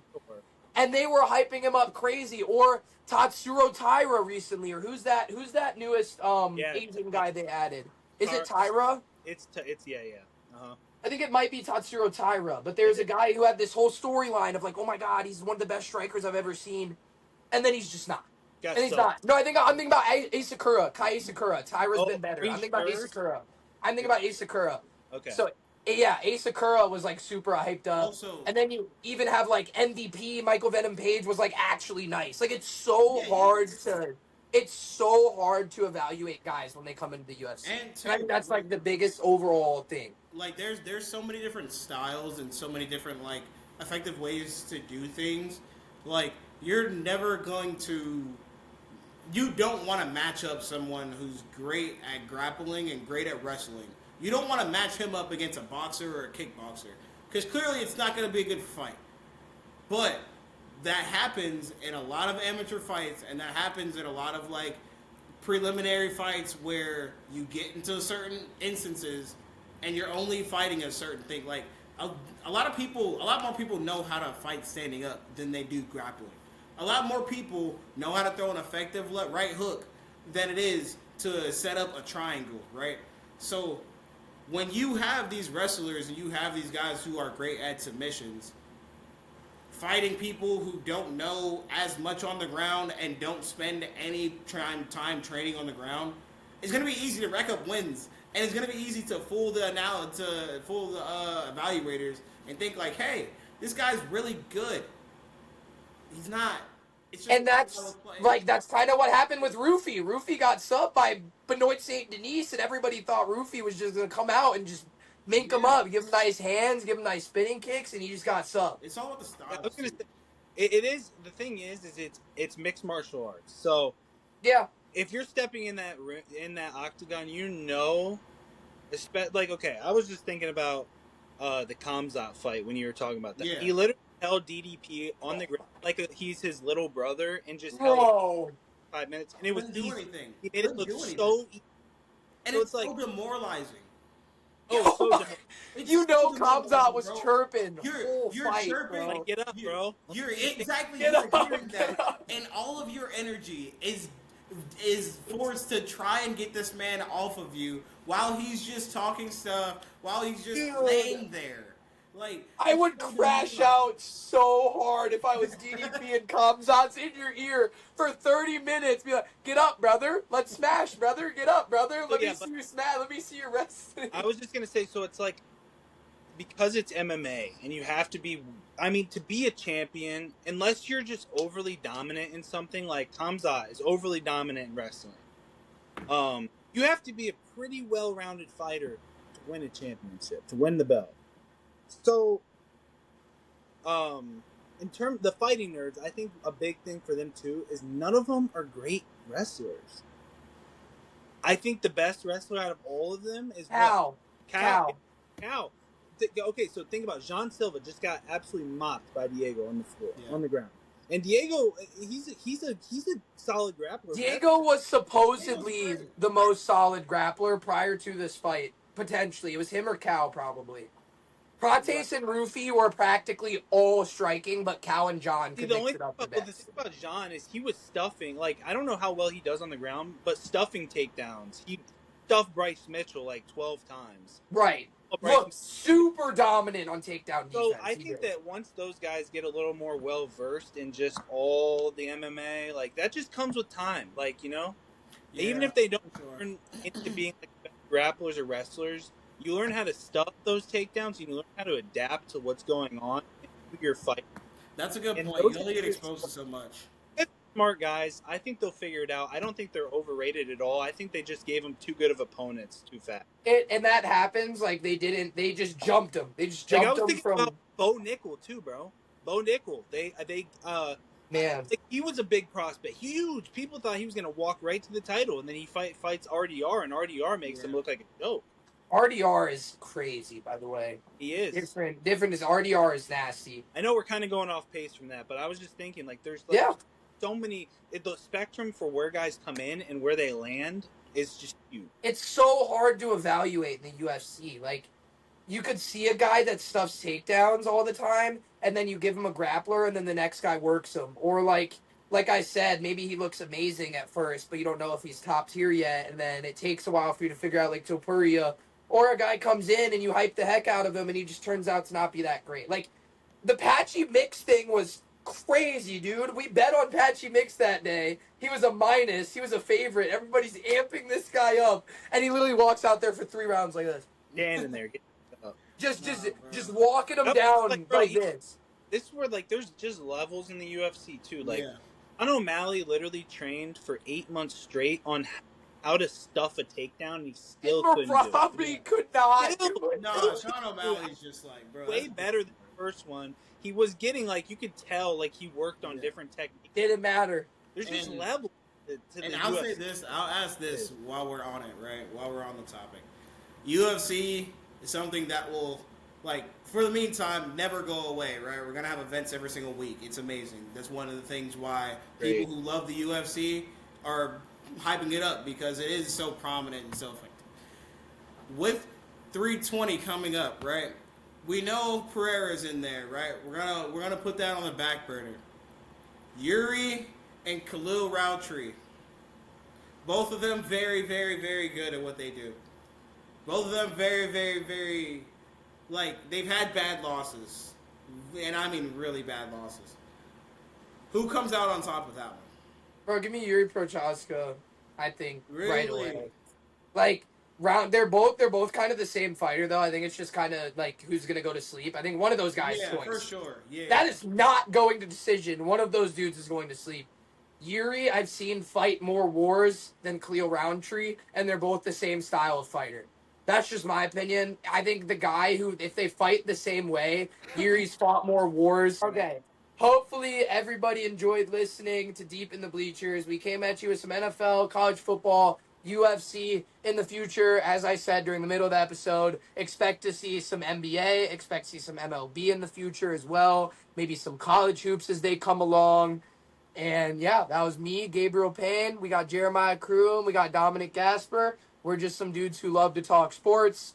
Hopefully, if there's any listeners of this podcast at home, we might have 3 listeners for our first episode. So to all 3 Great. people Thank that you. watch something, hey, it's gonna take a while. But if somebody's if somebody's watching at the start of the journey, thank you, my friend. I will appreciate you forever. We all gotta do one unified salute. You feel me? We gotta do a salute. Is that our thing now? Are we just gonna do salutes? We just Hey, throw it up, throw it up, throw it up, throw it up. Eddies, Jeremiah, Eddies. There we go. All right, we gave everybody a salute. Everybody have a good rest of your night. Thank you for listening. We're Deep in the Bleachers. We'll see you guys here soon.